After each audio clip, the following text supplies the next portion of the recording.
कथावाचक के साथ जो दादरपुर बकेवर के अंदर जो घटना हुई है सर, उस पर क्या कहोगे आप? ये बड़ा ही निंदनीय कृत्य है और जिन लोगों ने ये कार्य किया है वो इस समाज को नीचा दिखाने के लिए अपने आप में भरपूर प्रयत्न किया है।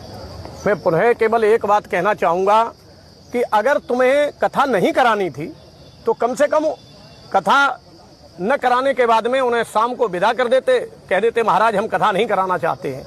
लेकिन जो तुमने उनके साथ में बुलाकर उनका अपमान किया, चोटी काट ली, पेशाब छिड़की, सर मुड़वा दिया, पैरों से झुकवा दिया, आखिरकार जिस वंश को तुमने झुकाया है आप उसी वंश को नमन करते हो, उसी वंश के द्वारा अपने आप को मोक्ष होने की प्राप्ति कर चाहते हो।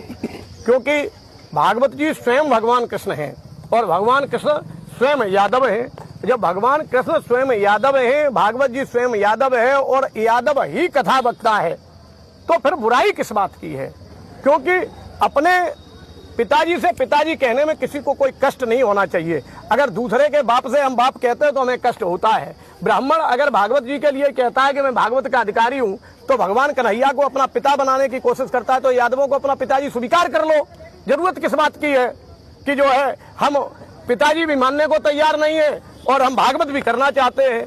आपको भागवत करनी है तो परशुराम जी की करिए, आपको भागवत करनी है तो जो है परशुराम जी के नाम का एक पुराण बना लीजिए, उसकी आप कथा करिए। लेकिन अगर आपको यादवों के साथ में इस तरीके का निंदनीय कृत्य करना है या किसी भी जाति की अवहेलना करनी है तो आप अपने आप में ये सबसे निंदनीय कृत्य है, सबसे घोर अपमानित कृत्य है। सर एक बड़ा क्वेश्चन है, जितने भी देश में मठ मंदिर जो भी हैं वहाँ SC OBC मठाधीश या शंकराचार्य ये क्यों नहीं बनते हैं? क्या कारण है सर? देखिए मैं आपको बता दूं, जहाँ जहाँ देवता जागृत हैं, जहाँ जहाँ देवताओं ने स्वयं अपनी डिमांड की कि हमें फलानी जाति का जो है पुजारी चाहिए, जैसे हमारे यहाँ इटावा बकेवर में लखना देवी मैया कालिका महारानी के यहाँ कितना भी बड़ा प्रचंड विद्वान ब्राह्मण हो चला जाए, अगर वंश हानि न हो जाए तो हमसे कहना, क्योंकि वहाँ आज भी हमारे जाटव समाज के पुजारी वहाँ पर आरती करते हैं, पूजन करते हैं और जो भक्त जाता है उन्हें आशीर्वाद देते हैं, मनोकामना पूरी होती है।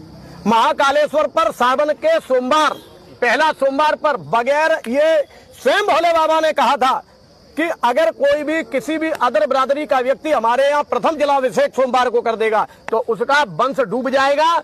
आज भी केवल यादव ही उस जगह पर प्रथम जलाभिषेक करता है। बस में बैजू ने किया, बैजनाथ शिव नाम प्रकटे देव हीर वंशो ब्रज 84 धाम। वह भगवान भोलेनाथ को स्वयं जो है बैजू नाम के ग्वाले ने